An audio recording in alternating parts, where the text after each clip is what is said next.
Hi everybody, this is Stefan Molyneux from Freedom Main Radio. I hope you're doing well. Welcome to my Part 3 Labor of Love. This is Gene Wars Part 3 Policies. And I'm going to do a very brief summary for those of you who want to cheat and start here. This is a very brief summary, of course, of what has gone on in the past two presentations so that you can sort of understand where we're going with here.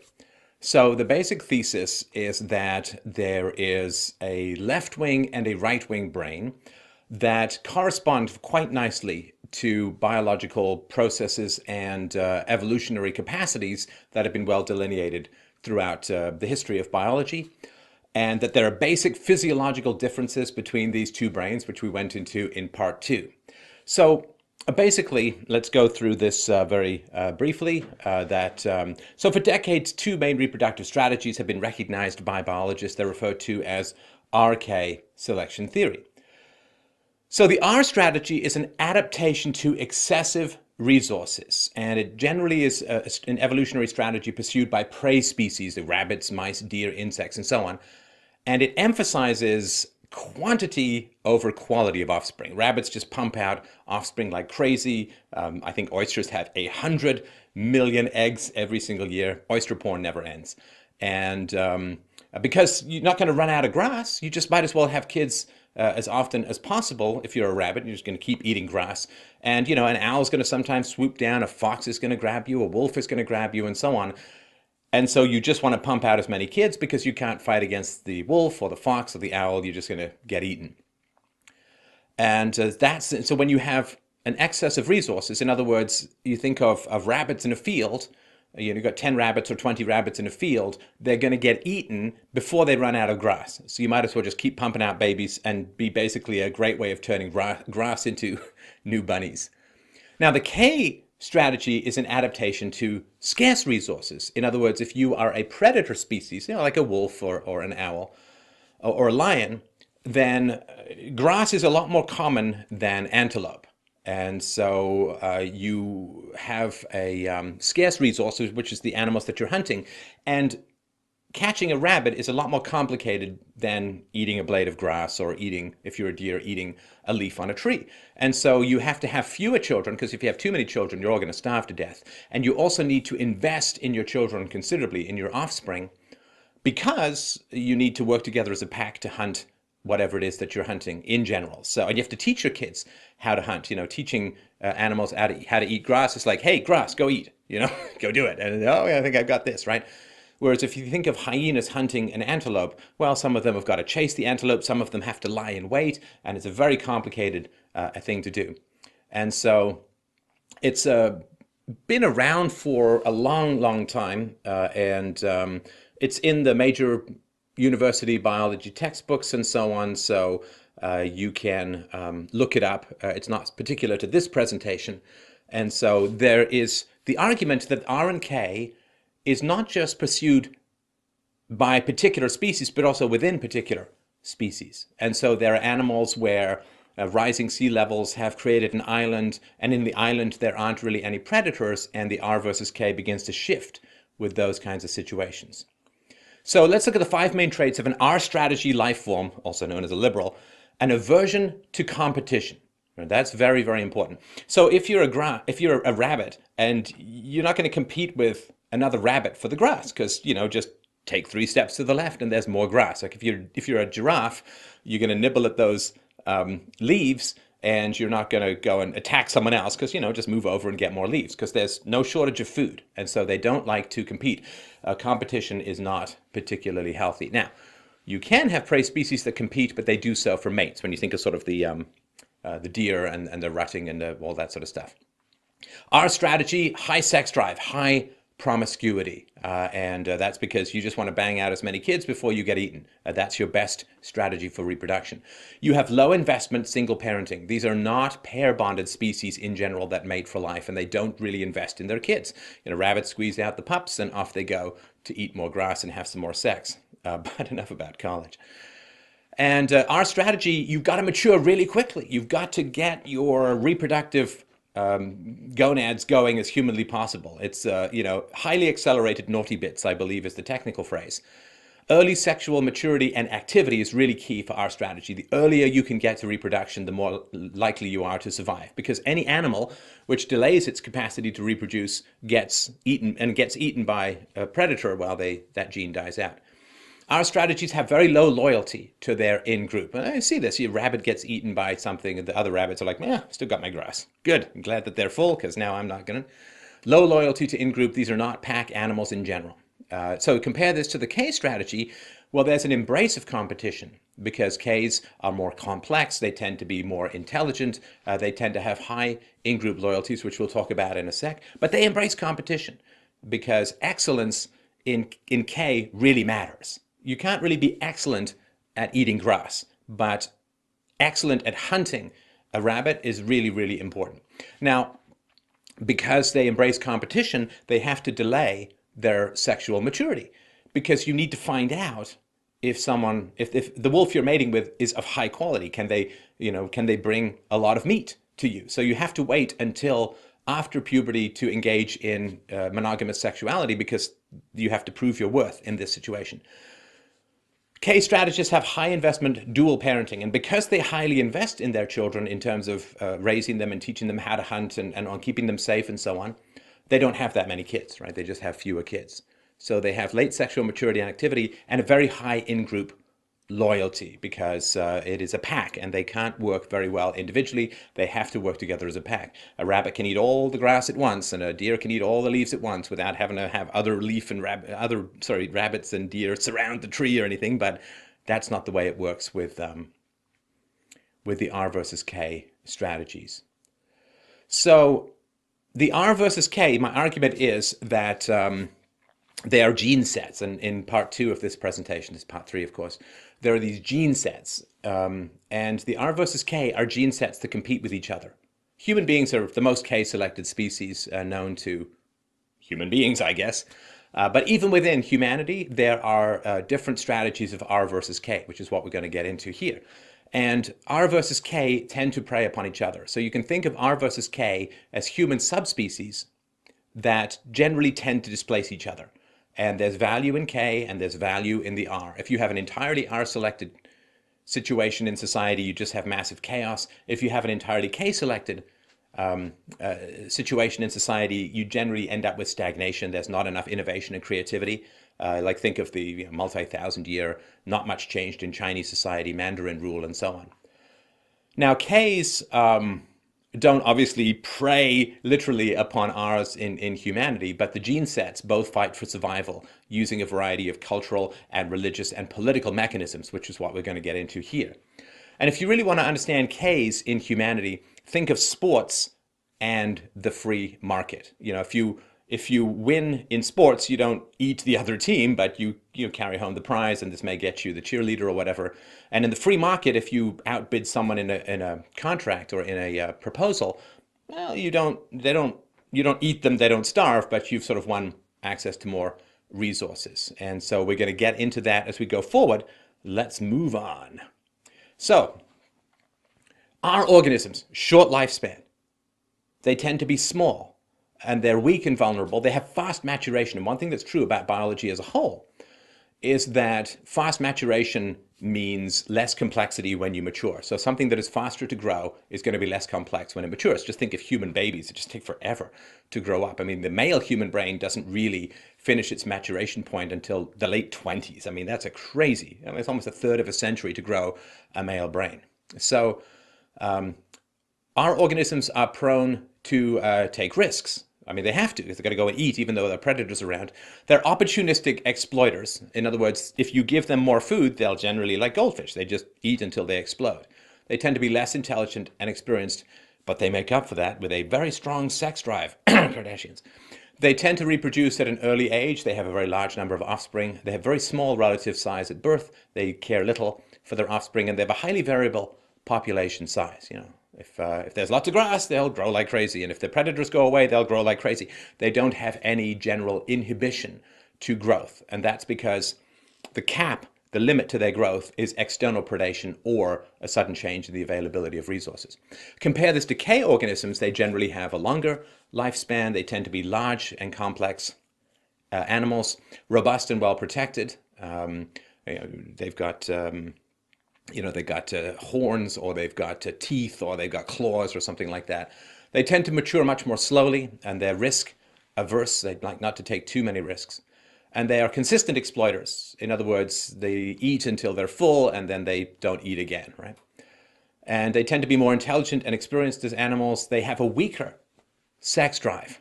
And that's because having too many children is very bad for the gene pool. They reproduce at a later age. They have a small number of offspring who have a large relative size at birth. They put a huge amount of care into their offspring, and they tend to have a stable population size. All right, so let's get into the details. Let's look at something like abortion. So we have conservatives and we have liberals, or left. I'm going to use left versus right because it's a bit more of a common way of looking at things. So if we look at our organisms, those who are on the left, well, our organisms have low investment in offspring. They generally avoid monogamy and pair bonding. So the quality of their offspring is relatively unimportant. It's not like one rabbit is really a lot better than another rabbit, whereas in the case of the K organisms, the quality really matters. So there's little differentiation in quality. And better in the our organism world is actually worse, because a more complex rabbit still is going to get eaten by the wolf. And so you're investing in growing the rabbit brain rather than reproducing, which means that you're more likely to get eaten rather than reproduce. And it's not like your rabbit brain is going to have you outfox the fox, so to speak. So better is actually worse in the R continuum. Offspring which interfere with more offspring are a negative. This is one of the reasons why it's kind of a pump and dump situation, or a spray and pray situation for sperm and eggs. Because if you have lots of offspring around and nobody wants to mate with you, well, then you can't produce offspring as quickly as possible, which is a basic foundational drive and component of the R organism strategy. And so if you think about something like breastfeeding, right? The longer you breastfeed, the less likely you are to have another kid. And you can look at different breastfeeding lengths as part of this continuum as well. And so babies are not precious. Yeah, you could just make another. They're just undifferentiated blobs. They're just blobs of cells in the R organism universe. And you have a very high sex drive, and you're going to have as many kids as you possibly can. And the parental preferences vastly outstrip the child preferences, right? Because parental preference is to go and have more kids. And so the R organisms, given that this characteristic tends to cluster itself on the left, is pro-choice and pro-abortion. And by that, I simply mean that they accept that abortion, like, it's the woman's choice. It's the woman's choice. Parental preferences vastly outstrip the child's preferences. Of course, it's the baby's or the fetus's preference to be born, but it's the parent's preference that matters. And so this low value of offspring is one of the reasons why on the left they have less problem with abortion. Now, just to remind you here, I'm not arguing either of these positions. In this presentation, I've talked about these things elsewhere. I'm simply trying to delineate why there is a left-right divide, why it's so common, and why it ends up with particular positions. So I just really want to be clear. I'm not pro or against any of the positions I'm putting forward here. I'm simply pointing out the biological markers. You know that old parenting joke, you can be replaced. You know, I can just make another one of you. And that is very much an R statement. Now, K organisms, the high investment in offspring, monogamy, and pair bonding, the quality of the offspring is essential, which is why you have to put so much time and effort into finding a capable and quality mate and investing in your kids. There's a high differentiation in quality, right? A wolf who's really good at hunting is a lot more valuable than a wolf that's really bad at hunting. In fact, a wolf that's really bad at hunting will drag you down. But there's no such thing as a rabbit that's really good at getting grass. I mean, it's no differentiation. So better in the K organism is actually better, not just for you, but for the pack as a whole, right? If you think of it in terms of sports, right? There aren't many players who in hockey said in Wayne Gretzky's heyday, I don't want to play with Wayne Gretzky because he'll make me look bad. It's like, well, no, Wayne Gretzky was a fantastic player, also had a remarkably high number of assists in that he was a great team player. And so having somebody of high quality on your team is really, really important. Maybe they'll get the cheerleader, so to speak, but you'll get to win more games. So a really good hunter in the wolf pack gets everyone to feed better. So quality is actually better for the entire gene set of the pack. Offspring which interfere with more offspring, that's fine, no problem at all, which is why K-selected organisms tend to breastfeed a lot longer, because too many children is bad for the K, because they can't invest in the quality of their offspring as much. And so you've got people who consume resources but who aren't going to grow up to produce as many resources because they're lower quality. And you can't just make another in the K-selected organism world, because it's a longer gestational period, it's a tougher birth usually because there's bigger brains to pass through the birth canal, longer breastfeeding, it's a huge investment in offspring, so you can't just, hey, I'm going to make another. And babies are worshipped. They're incredibly precious. K organisms will go to huge lengths to keep their babies safe and secure. And because of that, there generally is a lower sex drive among K-selected organisms, because fewer children are better. And as we talked about in the last presentation, which we'll get into in a slide or two, K-selected organisms do not have a thirst, an insatiable thirst for variety, which we'll get into. Child preferences vastly outstrip parent preferences, right? If you're a K-selected organism like a human being and your kid cries in the night, you get up and you take care of your kid, because the parent preferences are insignificant relative to the baby or child preferences. And so because K organisms place such high value on children, and human beings can be somewhat divided into a K versus R continuum, the K organisms, which are people on the right who are generally religious, are anti-abortion because children are incredibly precious. And R's, generally on the left, are atheistic, materialistic, and secular.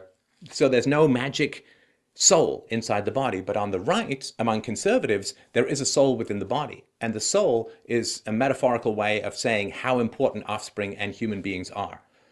So now, just to clarify something that was confusing to other people, I apologize for that in previous presentations. It's true that in general, religious people have more babies, but birth control is still a very important part of what has changed, right? So religious people have a lower sex drive in general, but of course they end up having more sex in a monogamous relationship. You have more sex overall, and of course you don't end up having to be regularly doused with Lysol in order to kill whatever bacteria the last person left you with.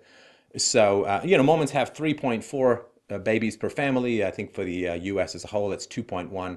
So, but they don't have more babies than they can afford, and they still highly invest in each baby, and they don't abort, right? And so the children are precious. So it doesn't mean that necessarily that K organisms are always going to have fewer children, but they will tend to pair bond and invest highly in their children. That's the K organism. The fact that the R organisms have fewer children is because of birth control and abortion and so on. It's not part of the biological drive. So I hope that that helps.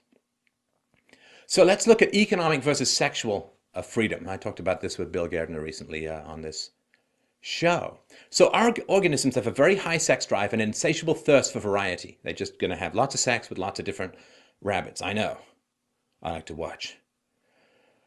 And now our organisms have little capacity to compete in the economic free market. Because they don't invest that much in their kids, and they generally grow up without fathers, which we'll get to in the single mom slide, and because they tend to, in general, be somewhat less complex and intelligent, and they don't have as much tribal sense in-group preferences, and they don't network as well, they have less capacity to compete in the economic free market. And so they prefer sexual liberty to economic freedom. I'm not going to win in economics, but I'm really horny, want to have sex with a lot of different people, so I would love it if sexual restrictions were blown away. In the 1960s, purely R-selected time in a lot of ways. They prefer sexual subsidies to low taxes, right? So if you're R-selected, you're probably not going to end up making a lot of money, so high taxes aren't a problem to you. But you do want sexual access to a variety of women. I'm just speaking to men here in general. And so you want the government to do things which are going to open up the magic gateway of paradise, the snug hum or female availability. And so sexual subsidies, welfare, single mom welfare, and free government schools and free healthcare for kids, like all the things that reduce the negative consequences of sexual availability. Abortion, you want abortion because, that increases your access to sexual variety. And so given that you're not likely to make much money, but you really want a lot of sexual access, well, you're going to really like government policies which lower sexual standards and reduce inhibitions. And this is also going to occur in art, right? You're going to prefer art that promotes, oh, we've just met and we've just slept together, and you're just going to see art that promotes this kind of sexual availability, sexual access. Don't have such hang-ups. Everyone who doesn't have sex on the first date is a square, and they're inhibited, and they're uptight, and they're stuck up, and they got something non-exotic up their ass and that, right? So you're going to love artistic and government policies which lower sexual standards and sexual restrictions. So yeah, you're not going to get taxed much, but you sure want to get your big bag full of poontang. So you're very willing to trade economic freedoms for sexual freedoms. And this is, of course, is what happened in the 1960s and the 1970s. There were massive restrictions on economic freedom, but massive breakdowns in sexual freedoms, right? And this is when one of the things that Ronald Reagan really regretted in his political career was the giving of no-fault divorce. Right? You could just get divorced and that is fine. Well, that opens up sexual access for a lot of men, because when women are tied up in monogamous relationships, their sexual access is diminished. And so the fact that, yes, it had to be California, the left coast of the United States, that put this stuff in, which then quickly spread around. People say, oh, gays have undermined marriage. It's like, you know that it was a lot of straight people who voted for and really wanted no-fault divorce. I think that's done a little bit more. So our organisms, absolutely, give me sex, and I don't care that much about taxes. That perfectly fits with the biological and genetic drives of the organism. So basically, penises and vaginas, they're kind of undifferentiated. You can't tell the quality of someone through a glory hole, and basically the R-selected organisms are just looking for variety and sexual release. So glory hole, pencil sharpener, cupped hand, I mean, what do they care? So K organisms, they have, of course, a lower sex drive and less thirst for variety. And that would be bred out, right? All the K organisms that had crazy sex drives and wanted to have sex with anyone would have been ostracized or attacked by the other K organisms, would have achieved either personal or genetic death through being killed or failure to reproduce, because you can't have that many kids when you're K. They have a very high capacity to compete in the free market because their parents invest so much into them. They're not raised watching TV. They're not raised, here's a tablet, here's a computer, whatever it is. You have high investment, which means that you have a lot of skills to bring to the free market. Now, for K organisms, economic freedom means that you can compete in the free market to win and achieve a lot of resources. And that buys you sexual access to high-quality monogamous partners, right? I know that this is bringing things down to the base element and so on. And again, I'm talking from a male perspective largely here. But, your daddy's rich and your mama's good looking. That old song by Gershwin, Summertime. And Sam Cooke's version is great, by the way. But Sam Cooke's version of everything is great. But so if you have economic freedom, you can go out and compete for resources. You can get a lot of resources, and you can end up with a pre-train wreck Anna Nicole Smith. Again, this is just biological drives. You can get a lot of resources, which buys you access to high-quality monogamous partners.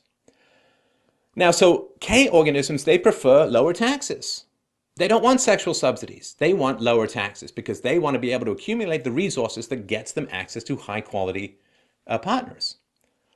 So they reject government policies which lower sexual standards, right? They want Mallory Towers, not every Woody Allen film ever made, right? They want all of these standards to be kept relatively high. And they will punish sexual irresponsibility as being very dangerous to the tribe as a whole. So K organisms, they perfectly fine if there are fewer sexual freedoms or sexual libertinism or whatever. They want economic freedom because competition enhances high quality sexual access, which is why you have people on the left constantly saying, let's just, make love, not war. Let's just have sex. Let's have sex. Let's lower the standards. Why are you so hung up? And fine, you can raise my taxes. I don't care. Whereas people on the right, the K-selected organisms, they say, I'm not that comfortable with all this sexual activity and sexual freedom. It's really not good. But I don't want high taxes because that's going to interfere with my ability to get the resources that get me the high quality partner. So let's look at radical feminism. So our organisms, which we'll talk about in the single mom presentation in a sec, our organisms flourish, the R organism gene set, the R gene set, really flourishes when the dads aren't around. Because when a father isn't around, the signal that gives to the genetics and the epigenetics of the, well, the epigenetics in particular, these are the genes that change based on environment, that turn on and off based upon environmental cues. When you grow up without a father, this signals to you one of two things. Either your father has been killed, in which case you're in a dangerous environment, an unstable environment, and unstable environments with predation, of course, are the breeding ground for the R-selected gene set. Or your father just doesn't stick around, in which case you're in a low parental investment situation, in which case, you know, your R gene set is what needs to grow to succeed within that. So radical feminism in general promotes hostility to men. And because it makes, and when men are unstable or somewhat absent or somewhat not around, that promotes higher sexual drives among women. And it has them want to mate with somebody who's more physically perfect rather than more morally good and stable and reliable, which is why, you know, the young women of today so often go for, you know, bad boys with abs, you know, and hella good hair, as Taylor Swift says. You know, they want physical cues of excellence rather than stable cues of strong and consistent and responsible and reliable provider. So if you promote hostility to men among women, you know, constant scare in the West of, you know, rape culture, you're in a rape culture, you're going to get raped, you rape, patriarchy, men are bad, men are evil, men are, right? Okay, so that provokes a higher sex drive. That promotes irresponsible sexuality with regards to K-selected preferences.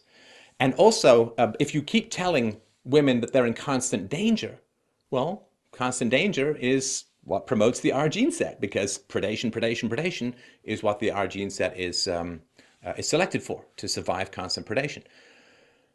Radical feminism promotes masculinity among women. Right, and you can see this all over the place. You know, the kick-ass women in movies and the kick-ass women in video games, and, you know, they're tough and they can take on guys. Like I saw, heaven help me, I saw the Mission Impossible Rogue Nation movie, and there's this woman in there who's all of a, you know, $110 as far as weight goes, and she's taken on some 250-pound, 6'6" tall guy with pure muscle, and she just wins. You know, just wins. Meanwhile, it's, you know, you can only get 2 Army Ranger women completing the standards if they lower the standards, right? So you promote masculinity among women. Fathers are bad. You got to do it all by yourself. And when you look at R-selected organisms, there's less differentiation between male and female characteristics. And the men tend to be prettier. I think of ducks, right? The men tend to be prettier and the women are kind of plain. And think of peacocks, the male peacocks, right? Those giant feathers coming out of their ass, you know, much like some kinky Stefan-led fest. Hey, from Saturday Night Live, not this show, in some, I assume, Berlin dungeon. And so promotion of masculinity among women, well, yeah, I mean, female rabbits are very masculine in a way because they have to take care of their kids themselves and they can't rely upon men. Femininity is kind of the shadow cast by protective masculinity. In other words, when men take on the role of providers and so on, then the women can differentiate more and become more feminine. Again, right or wrong, these are just the realities of biology. So when you promote masculinity among women, well, men become more promiscuous, more hedonistic, less responsibility. They become more effeminate. And the women become more masculine and aggressive and shrill and competitive and all that kind of stuff. And so this is the rise of the metrosexual. This is the rise of manscaping. This is the rise of men having their body hair removed to look more feminine, to look less masculine, and so on. And so this is what happens in the R-selected environment. Now, radical feminists are, you know, as I've argued before, they're, you know, just Marxists in panties, right? And so they have to promote government resource transfers to pretend that men aren't needed, right? So in a K-selected environment, if a woman has a kid without a male protector, that kid is much less likely to do well, unless the R-selected feminists can convince the government to provide massive subsidies to single moms, in which case, yeah, okay, men kind of aren't needed except to pay for the taxes, which have to go to the single mom.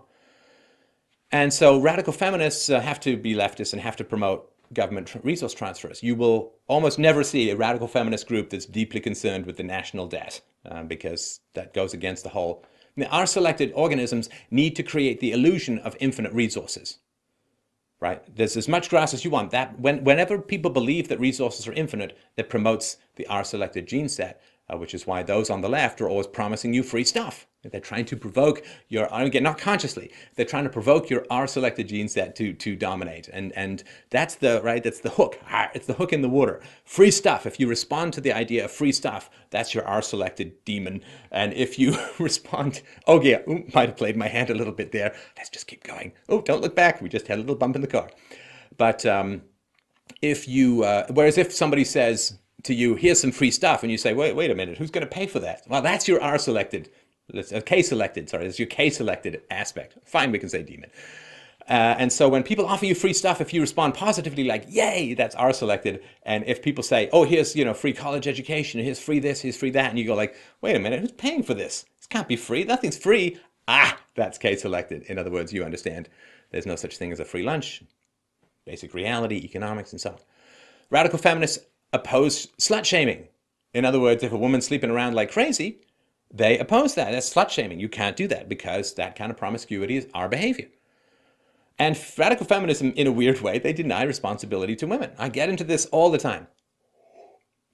When I put a video out criticizing single moms, people say, well, it's not like they chose to get pregnant. It's like, well, unless God chose for them and pinged them with some celestial turkey baster, yes, they did. And in fact, the data is out quite to show that single moms in general choose to become single moms. They have unprotected sex, and with guys who are around, then they try to get men to marry them. Anyway, let's not go down that road. That way madness lies. And of course, as we talk about R-selected organisms being less complex and generally less intelligent, well, single moms have an average IQ in the low 90s, which is quite a lot lower than the average of 100. And so they deny responsibility to women. Whereas in K-selected organisms say, well, you chose to have sex. You got to live with the consequences. And they promote institutional sexism. It's everywhere. It's all around you. It's not any individual. If you meet a man who doesn't seem to be sexist, he is, because penis, evil. Now, K organisms, they promote affection for men. And that's because they know that if women hate men, that's going to promote higher sex, more variety, more unwanted children, which is very bad for the community as a whole. They accept differentiation among the sexes, right? So there are certain researchers who have done fantastic work on pointing out the differences between male and female brains. And if you're K-selected, you're like, well, of course, right? If you're R-selected, that is deeply offensive to you. Because if there are differences, if there's a division of labor in terms of intellect and capacity between men and women, this doesn't mean better or worse. It's just, evolution is never better or worse. It's just more adapted or less adapted. And so the degree to which you accept differentiation among the sexes is the degree to which you are K-selected.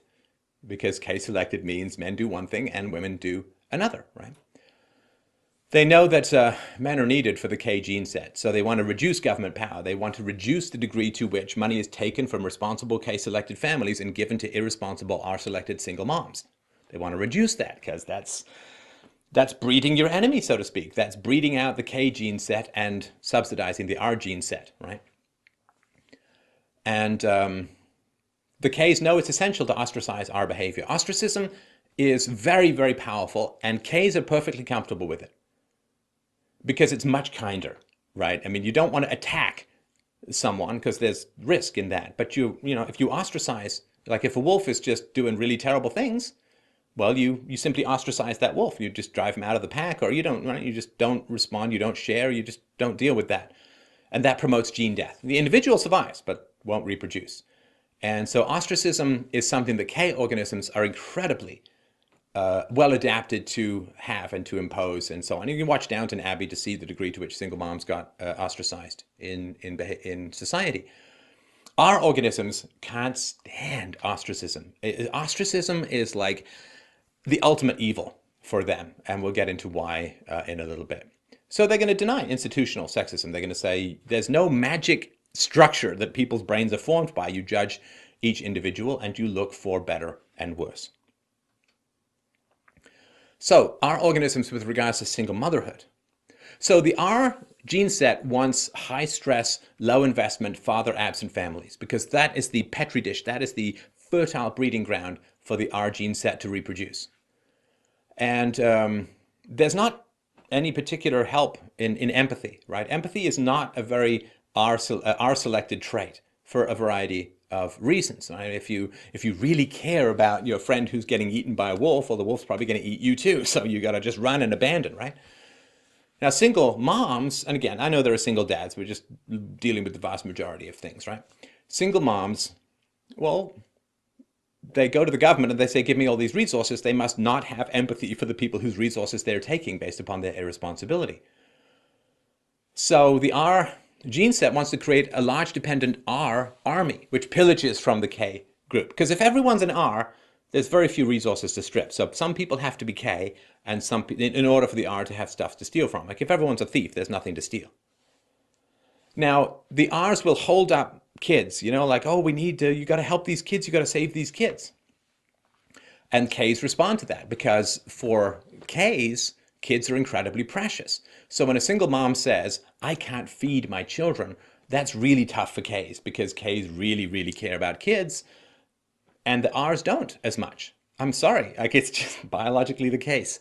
And so, but the R's are very cunning, and they dangle the kids like, oh, well, you don't care about this child, you don't care about this child. So, yeah, you can see this showing up all over the place. What about the children? You don't care about the children.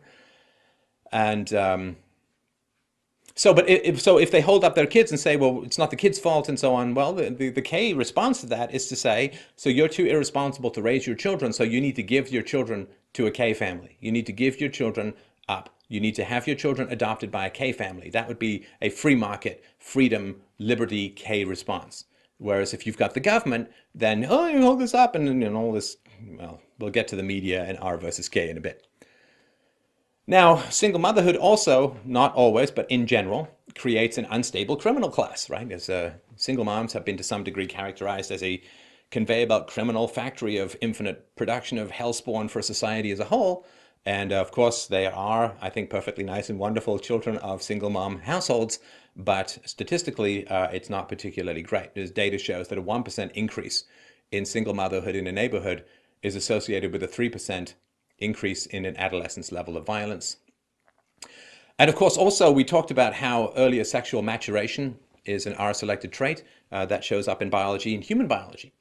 Because girls who grow up without a biological father in the house hit puberty earlier because they're now R-selected. The gene sets figure it out. Even younger sisters in biologically disrupted families reach puberty earlier than their older sisters do, right? So the older sisters reach puberty later, there's a divorce, the younger sisters reach puberty sooner, and that doesn't show up in biologically intact families. And the quality of father's involvement with daughters is the most important feature of the early family environment in terms of when the daughter hits puberty. A more involved father delays puberty and reduces sex drive. And that's case selected, right? And of course, when you create a criminal class through single moms, that creates the predators, which the R-selected gene set needs in order to manifest itself epigenetically. Sorry, I know this is a mouthful. You can watch it again slower if you like. So the R organisms, when there's a welfare state, children become an asset in the present, but a cost in the future. Right? Because the more kids you have, the more resources you get through the welfare state. So they become an asset and they become a cost in the future to society as a whole, in general. Now, K organisms, they don't leave children in the hands of irresponsible mothers, right? So in a K-selected society, if a woman is a single mom and she's made a really bad decision, okay, so you have to give your kid up for adoption. And that is actually the best thing for the child, right? I mean, single moms who hold on to their kids are being very selfish. Because the kids do very badly in single mother households in general. There's no bigger single predictor statistically for a negative outcome for a child than being raised in a single mother household. Single moms are terrible moms as a whole. So what they should do is they should give their kids up for adoption to a two-parent family so the kids have the best chance of doing well. And they do well. I mean, the kids who are given up to adopted households do as well as all the other kids in two-parent households. And if they stay in the single mom household, they do statistically very badly. And so single moms who hang on to their kids are being selfish and they're hurting their children. And so in K-selected society, you don't get resources to raise your single kid. You've got to give it up to someone else. And consequences accrue to actions without effort. You don't have to throw people in jail. You don't have to punish them. You simply have to not associate or provide resources to people who are being harmful. So they provide sexual ostracism for single mothers. And you can look at my videos on single moms about this and know why. And that reduces breeding opportunities for R. Single moms are R selected factories, and K and R are subspecies in combat with one another.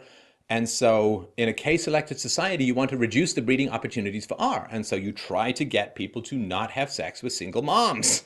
Anyway, but enough about me. So once children are separated from single mothers through a refusal to subsidize those moms, the children are not punished through the ostracism of the mothers, right? You can't punish the mother if she's still got the kids around. So in a K-selected society, which is what used to happen before the rise of the welfare state, the single mom would give her kids up to a married couple who would raise that children as their own, because 10% of married couples are infertile and a lot of those want kids. And so you separate the children from the irresponsible mom, and then you can ostracize the mom and thus prevent more of this situation from coming to be, right? So that, like that old poster, I remember this from years ago. I've talked about this on the show before, that there's a picture of a ship going down, and underneath it says, well, it could be that the only purpose of your life is to serve as a warning to others. Well, that's a very case-selected, yeah, you didn't buy health insurance and you got sick and nobody likes you. Guess you should buy health insurance and have people like you. So in the K organism world, children are a present cost but a future asset, right? You invest a lot in your kids, that they're a present cost, but they're a future asset, right? In the socialist R organism world, and Marxism is the ultimate R selected strategy theory or framework, in the R selected socialist world, children are a present asset but future cost, right? You get given money by the government for having them now, other people pay for the incarceration costs later. But in the K organism world, yeah, children are a present cost but a future asset. When you get too old to hunt, they'll bring you some food. Let's look at sexual maturity. So our organism, because the earlier that sexual activity is stimulated, the more the R gene set is enhanced, is flourished, right? So you want to promote early sexual activity and thoughts, right? And you can see this fight, it's going on actually here in Ontario. So the government put in, they said, oh, we're going to consult with parents, which means they're never going to consult with parents. And they put some pretty heavy duty sexual education into government schools. So this is all R selected. Government schools are R selected factories, which is why the West has gone so R to the point where, hey, who needs borders? But we'll get to government teachers in a sec, but it's a pure R environment, which is why they want to teach kids about sex a lot. Why government schools would have anything to do with teaching about sex is incomprehensible to me. That is the job of the family. But the R selected gene set wants to promote early sexual activity and thoughts as much as humanly possible because it lowers the need for quality, right? Anything which lowers your capacity to bang based on quality, you know, like I put out for virtue is my basic t-shirt. And, you know, 2 thumbs up for virtue, 1 penis up. And anything which is going to lower quality, right? So you think of drinking parties, right? You get together and everybody gets drunk and they have sex with each other. Well, the drinking is a way of making sure that the R-selected gene set gets to bang others without that pesky K requirement for quality getting in the way. So anything that reduces your capacity to judge the quality of your sexual partners, drugs, alcohol, raves, whatever it is, right? The hypnosis of an incredibly high sex drive, which is the R Petri dish. Anything where the quality gets lowered. And even physical beauty is part of that. Physical beauty renders men idiots, and so lowers their demand for quality. Early sexual activity increases the span of fertility, because remember, fertility is the R organism's way as optimal survival.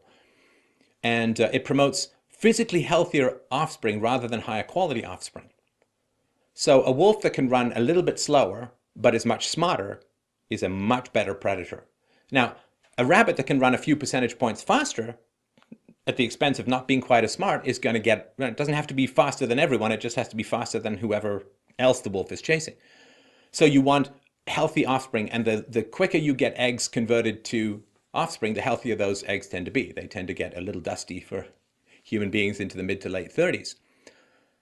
So they want healthier offspring rather than higher quality offspring.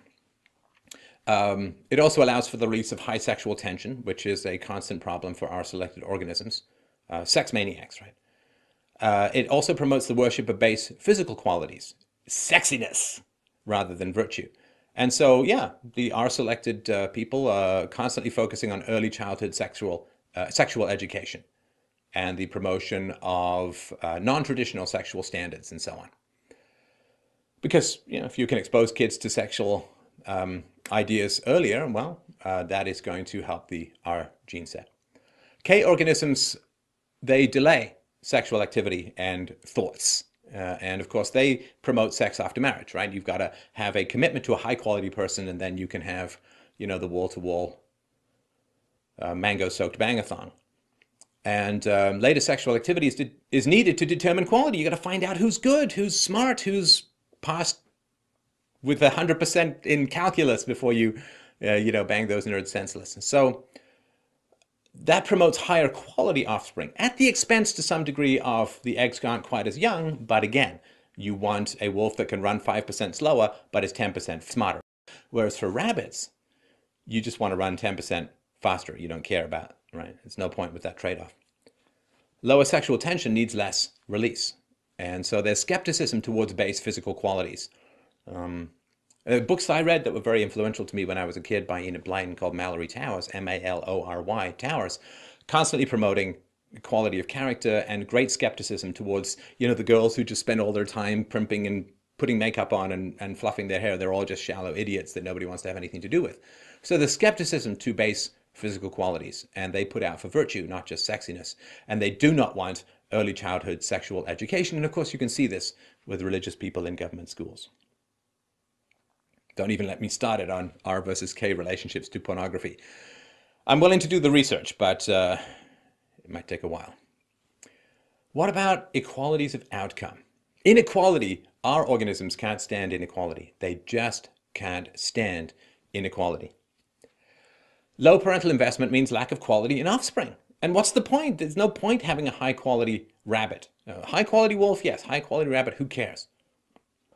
Now, if you have a low parental investment and there's a lack of quality in your offspring, I think of all the extreme cases like the people around Dylan Roof, just a bunch of, you know, white trash idiots, right? And black trash idiots for that matter.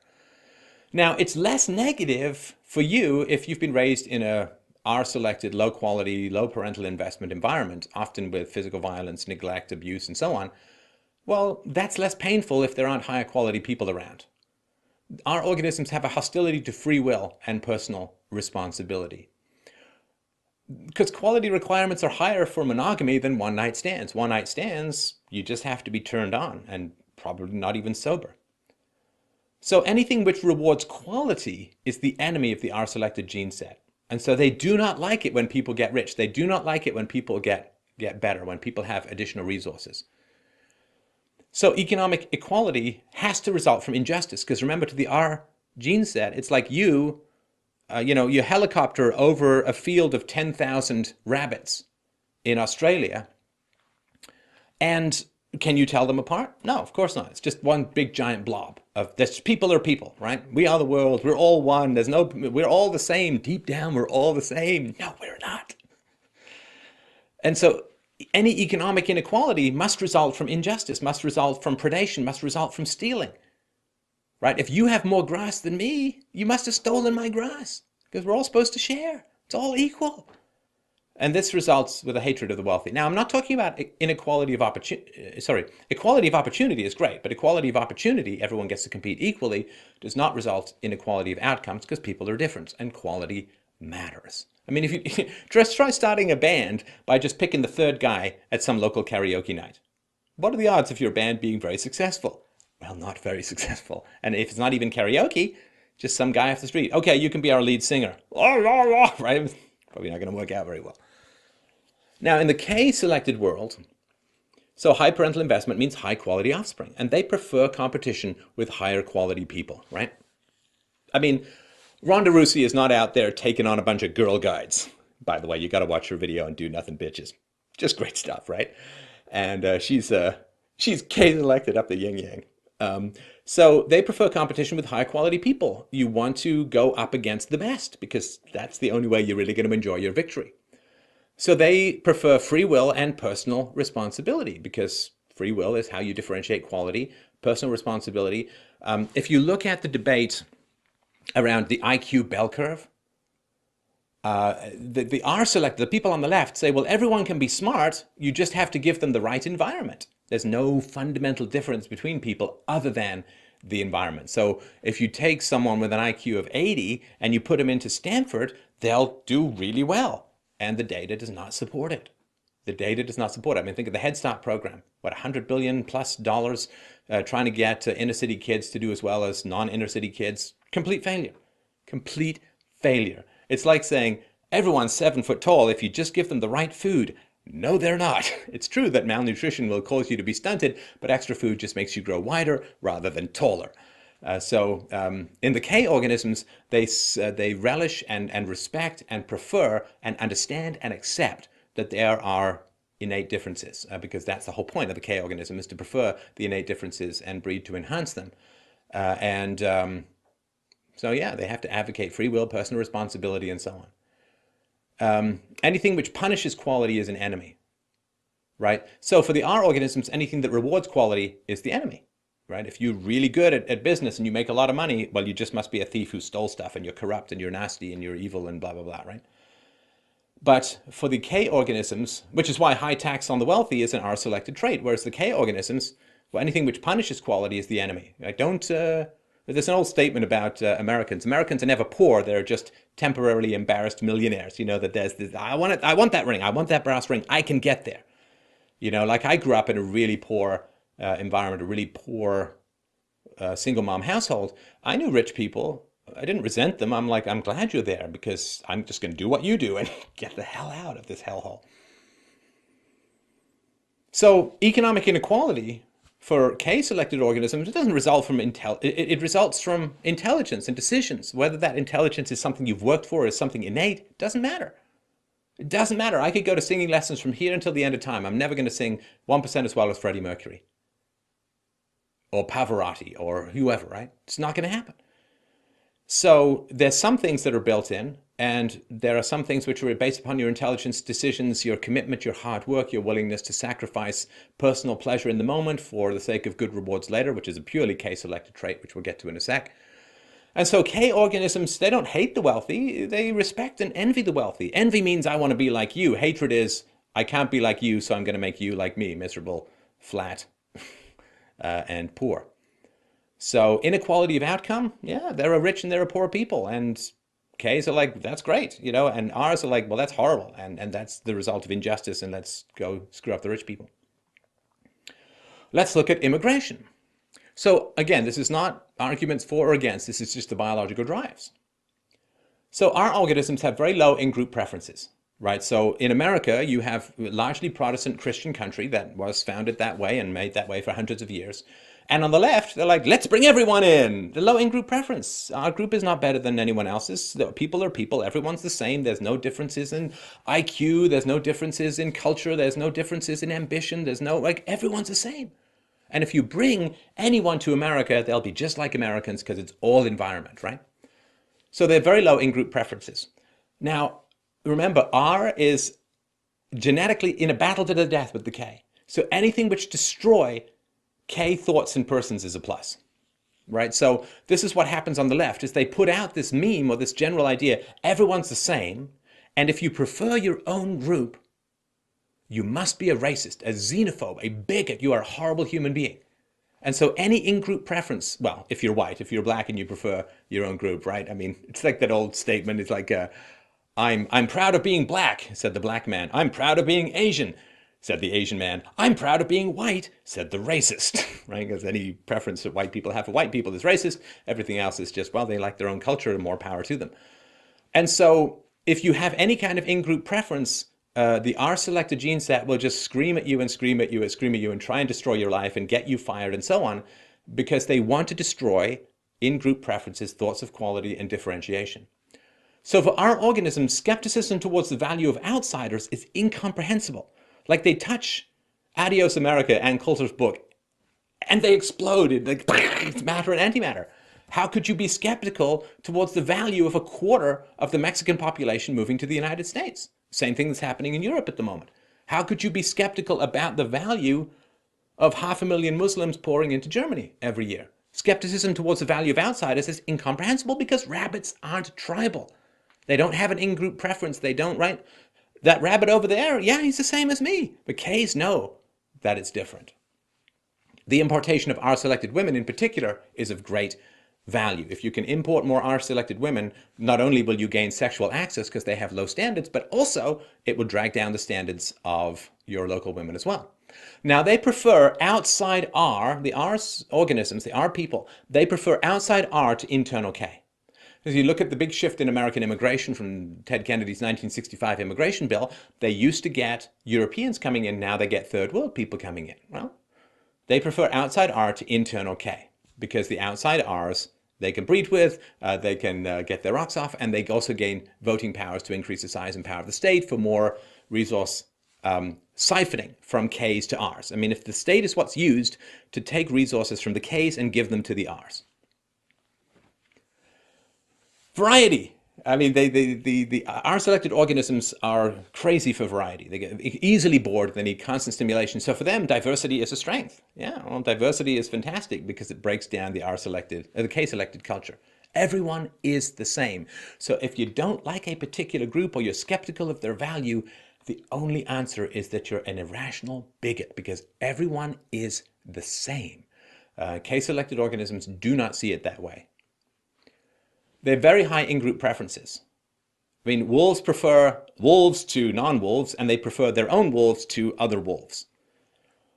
And for the K organisms, anything which destroys our thoughts and persons is a plus. And this is why ostracism is so powerful in the K-selected world. Now, skepticism towards the value of insiders is incomprehensible, and you can see this in the immigration debate in the US. Some people are saying, well, no, our immigration policy should be to benefit the Americans who are already here, right? Because they're the in-group. They are the American tribe. And again, it doesn't have to be white people. It can be anyone, but the people who are already here. And even the Hispanics who are already in America, they prefer, in a lot of ways, limited immigration for the Hispanics, because they now have an American in-group preference. So skepticism towards the value of insiders is incomprehensible, right? So when in Europe, right, when the politicians say, well, we have to help all of these refugees, and people are saying, well, wait a minute, we don't have enough money, we don't have enough jobs, we already have trouble with the refugees who are already here, we can't take more, right? Malaysia had a bunch of Muslims come over from Burma, where they were being oppressed, as they say, by the Buddhist monks, the extremist Buddhist monks, and they said, we can't do it. We gave them supplies, and we said, move on, got to move on. So for the K organisms, not valuing those who are inside your tribe is incomprehensible. And K organisms want to import K-selected women, which was, again, to some degree, European women in the past. Now, R organisms prefer outside R to internal K, but K organisms, they don't like outside Ks or internal Rs. The internal Rs are their enemies, and the outside Ks are their enemies because they may compete for resources with the Ks, right? The warrior, it's like armies, right? They don't like internal betrayers, and they don't like the soldiers from the other army, right? So that's the K. So for the R organisms, the shift in immigration from K-selected Europeans to R-selected foreigners was great for the R gene set. Fantastic. Lowers the standards and creates a big voting bloc for a bigger government and blah, blah, blah, blah. Again, not all, right, but just in general. But for the K organisms, the shift of immigration in the US from K-selected Europeans to R-selected foreigners, complete disaster. Now, while the R's focus on variety and diversity, the K's focus on tradition and quality. Because everyone is not the same. Culture matters. Intelligence matters. Religion matters. Everyone is not the same. So, the kindness, charity, we got to help these people. Well, that doesn't mean a government program, right? First of all, charity is very difficult. Very difficult because there are accidents in life where we should genuinely help people. However, people who've really screwed up, they like to pretend that it was an accident or it wasn't their fault. And so they mimic, right? Irresponsible people mimic people who have negative things in their life as a result of an accident. It's really tough to differentiate these people. Even charities have a great deal of trouble doing it. I mean, I give money away to my listeners sometimes. Sometimes it's been very successful and sometimes it's been a complete disaster. And I get a pretty good judge of people. It's really tough You certainly can't do it from a welfare state office hundreds or thousands of miles away. So state welfare versus private charity, state welfare is coercively put into place, right? You take money from people through taxes by force or counterfeiting or debt or whatever it is. You take money by force and you give it to people. That is theft, technically, in the transfer of wealth against people's will. Private charity is a different matter. Now, so when I talk about criticizing state welfare, I'm not talking about not helping people. You can help people a lot better with private charity. So welfare promotes sexual irresponsibility because you don't have to be that careful who you sleep with because the government will give you resources, right? You can marry the head honcho of government cheese provision. You can get all your resources from the government so you don't need to be that careful about the man you sleep with. Welfare reduces the requirements for quality. That's the government provides. You can just bang some thuggy hottie and, get money from the government. Economic determinism also destroys the concept of quality. You are a result of economic determinism. It's a very Marxist idea, right? That the poor classes is just economic determinism and so on. It destroys the concept of quality or personal choice and responsibility. Welfare reduces the need to invest in offspring, which produces the next generation of our selected human beings. Because if you're going to compete in the free market, you really need to invest in your kids because you got to teach them all this cool stuff that they're going to use to succeed in the free market. As is in America now, you've got generations and generations on welfare. Well, what do you need to invest in them for? Just plop them in front of the TV, let them run wild, going off and have sex with your new boyfriend. That's going to produce your next R's, right?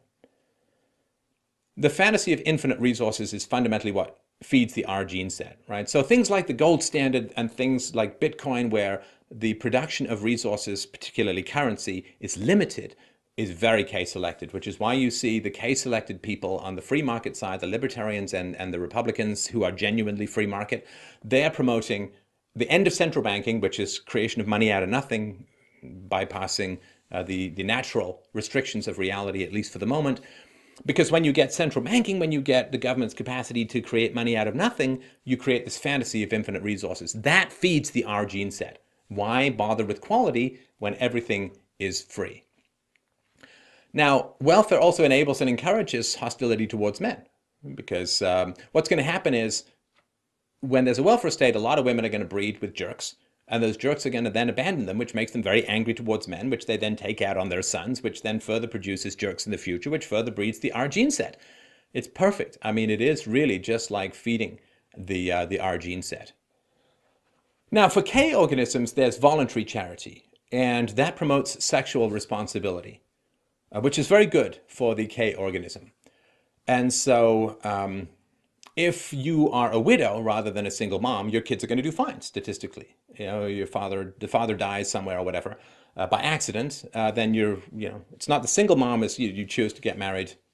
You chose to get divorced or you chose to have children out of wedlock, and that's just single mom by choice.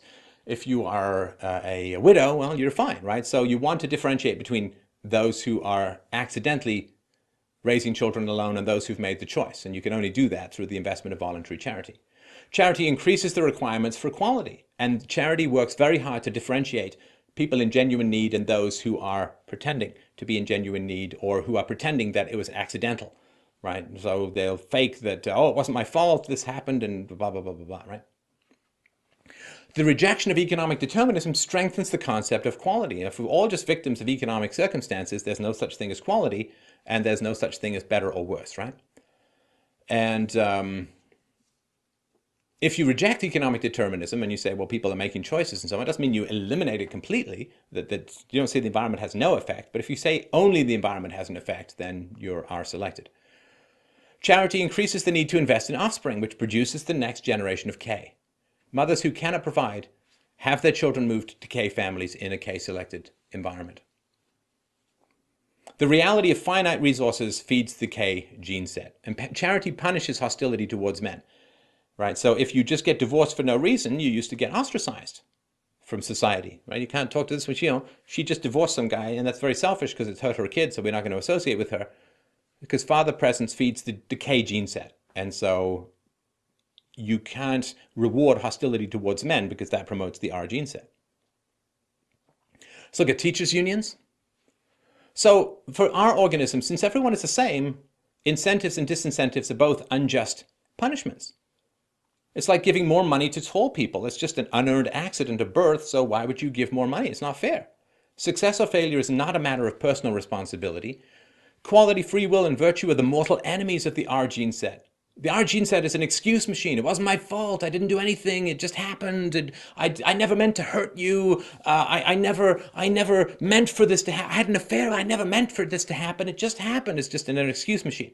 And whenever you hear someone just pumping out, there's just an R. That's the R fog to pretend that it's that they deserve K-selected charity. Now, only high-quality K people get no excuses. Excuses are for the R people, by the perception, right? K organisms. Okay, so everyone is not the same. So incentives and disincentives are essential for promoting quality, right? Not everyone gets to pass the math test, right? You pass if you pass. You fail if you fail. Harder workers create their additional income. It's an earned benefit, right? So it's not like just being tall, right? You earn that benefit. Success or failure is largely personal responsibility. Accidents must be strictly delineated from bad decisions. Very, very important. You cannot reward bad decisions, but you must help people who have accidentally fallen on hard times. Right? It's a difference between the guy who takes his money and blows it on the racetrack. Well, you can't give him more money. Right? But a guy who's on his way to put the money in the bank and he gets robbed by some people, yeah, let's help him out. Egalitarianism, determinism, and relativism are the mortal enemies of the K gene set, which is a responsibility promoter. No excuses, right? Never explain, never complain, no excuses.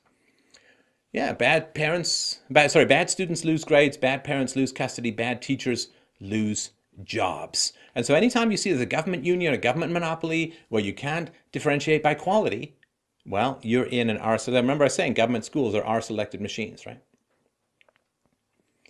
Failure. Okay, so for our organisms, everyone is the same, so failures must be either accidental or institutional, never the result of personal choice. Failure is outside the role of choice. All pregnancies are accidental. Infidelities just happened. Pity for sadness is unbearable. And so selfishly, they gotta get rid of it. It's very uncomfortable. Since everyone is the same, well, the tragedy that happened to someone else, well, it could just happen to me. Suffering, you gotta alleviate suffering in the moment, no matter what. Parents of addicts who are selected, just give them more money because they can't stand to see the suffering. Parents who are bad parents, they all the excuses. Well, I did the best I could with the knowledge that I had. Are selected parents. So for K organisms, everyone's not the same. Failures are either accidental or intentional. Yeah, accidents happen. Failure is within the role of choice. Few pregnancies are accidental. Infidelities never just happened. You made a specific series of choices, which is what ended up with you in the infidelity.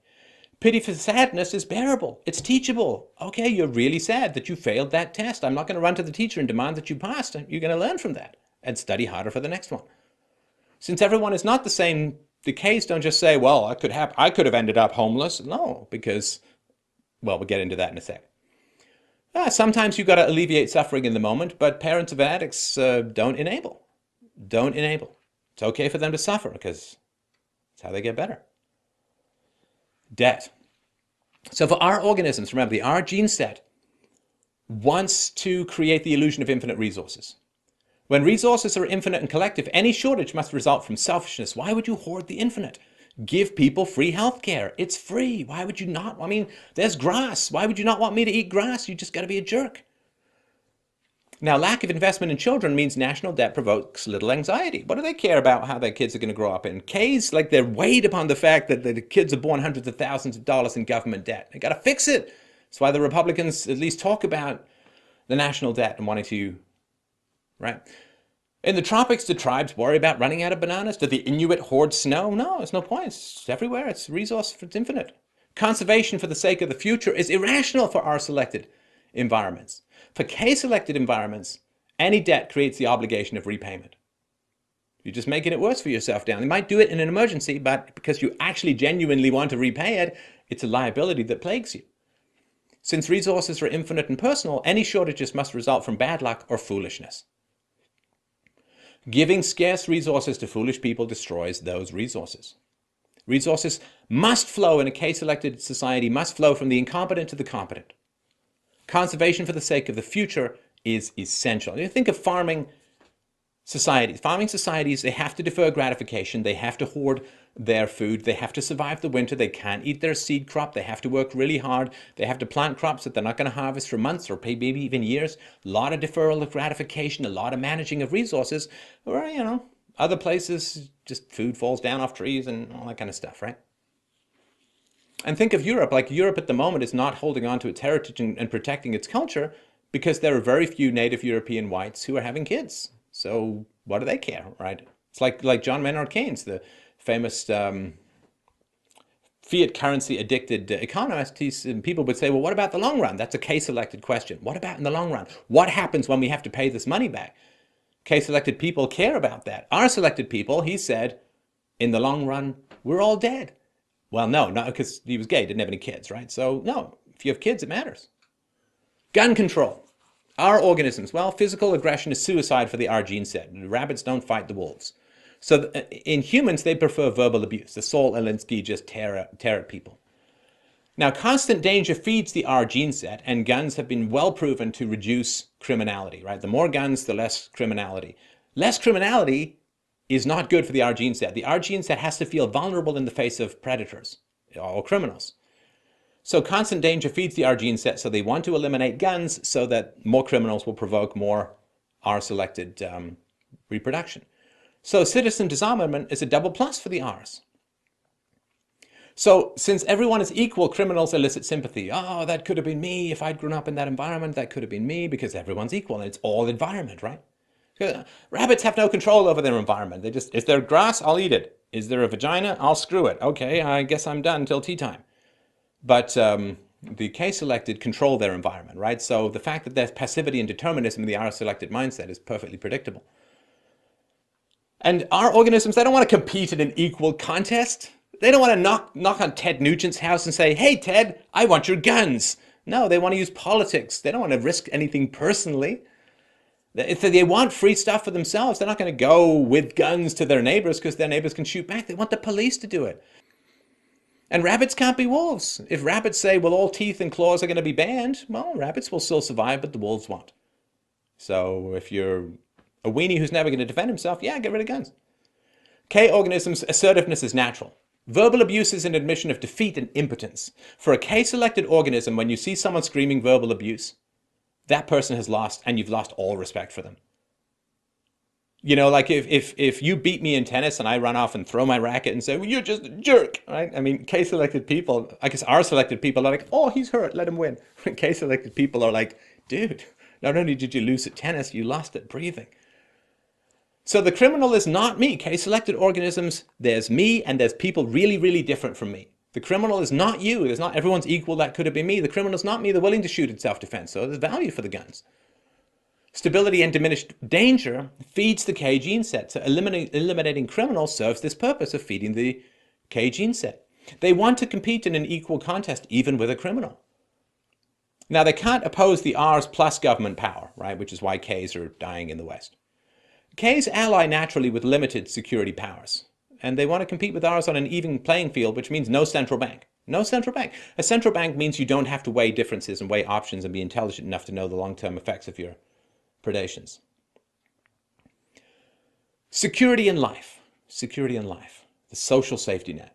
So for our organisms, everyone's the same. Love is an illusion. You're not driven by love to have sex. You're driven by lust to have sex. So because youth and sex appeal is so important to our selected organisms, security diminishes in life as sexual attractiveness decreases. Low investment in your kids, rampant materialism, a lack of bonding, and a lack of saving means an insecure old age. You're going to be in trouble when you get older. Low investment in community, no communal cushion for accidents or misfortunes. You can't go and rely on your friends, your neighbors, your extended family. And this is why the Rs are like, oh, I got to have unemployment insurance. I got to have old age pensions. I got to have free health care, because they haven't built the relationships that cushion them. It's the subsidization of selfishness. And this is why they're so opposed to ostracism. K organisms, okay, not everyone is the same. There's good people, bad people, noble people, base people. Love is an earned treasure. Security for K-selected people increases in life because your virtue, your saved resources, and your reputation all increase. A high investment in your kids combined with sensible saving and monogamy means a secure old age. You're not going to find some secretary attractive and go through the horrible asset mitosis and lawyer funding of a useless and needless divorce and so on. You're going to keep all your resources. High investment case or a tribal, they invest in their communities, strong communal cushions for accidents and misfortunes. So they want the freedom to spend and save. They want charity. They don't want government welfare. There are negative consequences of selfishness. They embrace ostracism, which is unbearable for our selected organisms because they don't have the social cushion. You can handle ostracism if you've got people who love you. You can't handle ostracism if all you've done is sit-ups rather than learn how to be a good person. Government. We'll end here, and I appreciate your patience, the lengthy presentation. Our organisms, they want unlimited majority democracy, where verbal abuse and praise shape social policy. Right? Do you have doubts about immigrants from opposing cultures? Racist! Nobody looks at the data, nobody looks at the numbers, nobody asks, hey, I wonder how many Swedish women are being raped by foreigners. No, nothing, no facts, no data, no information, you're racist, right? Just scream, right? That's what they want. Now, they constantly react to anxiety with aggression. This is where you get political correctness. This never-ending witch hunts. There's always some new enemy to be rooted out and hunted down. And because they're not training their fight-or-flight mechanisms to learn how to deal with negative stimuli, they just react and blow up. They reject stable laws. They want resource transfers. They want screaming and need and pity and manipulation to get them resources. Now, property rights inhibit sexual access. We talked about before. If you have property rights, you can't have a massive welfare state. You can't really have a welfare state. You've got to deal with private charity. Property rights inhibit sexual access, so our organisms are very hostile to property rights. They're fundamentally into selfish emotional gratification. And they're infantile. They have tantrums and greed and name-calling and so on. Doesn't mean they're not smart, but just immature. Now, K organisms, they prefer a limited democratic republic, a rule of laws, a government of laws and not of men, and or voluntarism, right? The idea of a stateless society, right? Because then the state is what's used by the R to beat the K. So R's and K's will achieve a stable equilibrium in society, but whenever you have a state, the R's generally breed. There's the dysgenics of single motherhood. The R's take over the political process, enslave the K's, and then they all hit the wall. You run out of money, and then everybody flocks back to the K's, and the women are all like, okay, let's pretend the R thing never happened. You're so sexy with your accounting belly. So verbal abuse and praise is an admission of failure. Like if you try and manipulate people by just, oh, I love you so much, you're so great. Yeah, nah. Now, K organisms enjoy mild anxiety as a performance stimulant. They don't freak out and verbally lash out at people. They're unafraid of language. Sticks and stones may hurt my bones, right? But words will never harm me.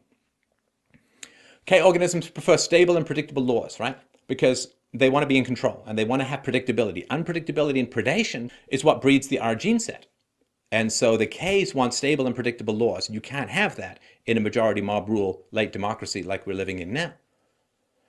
And, you don't need a giant drug war to keep drugs away from kids because parental investment does that. You reject debt as destructive to children. No, it is irresponsible to go into national debt to feed people's needs in the here and now because the kids are going to have to pay, and it sure as hell isn't their fault that some woman hooked her stilettos into her hoop earrings with the wrong guy. It's not some kids in the future's fault, right? So this is, again, this is not exactly the, the end be all and end all. These are just some of the top ones that I thought were interesting and useful to talk about. I'm going to do another one, which is more specific examples of this. We got Chamberlain and we got Churchill. We got other people that we're going to compare the R versus K with. And we're going to talk about the general cycle of what happens when R's take over or when K's take over and the general cycle that happens. Because you can really understand a lot about the cycle of civilizations by looking at this R versus K stuff. So please give me your comments below. I will check them out and respond to them. And I appreciate the feedback that people provide me. And I, of course, need your support to continue doing this work. You can go to freedomainradio.com/donate to help out this show. Come on! It's my birthday month. So I hope that you will help us out as we continue to spread, I think, this very essential and useful information to people around the world. So thank you so much for watching. As always, have yourself a wonderful day. I'll see you next time.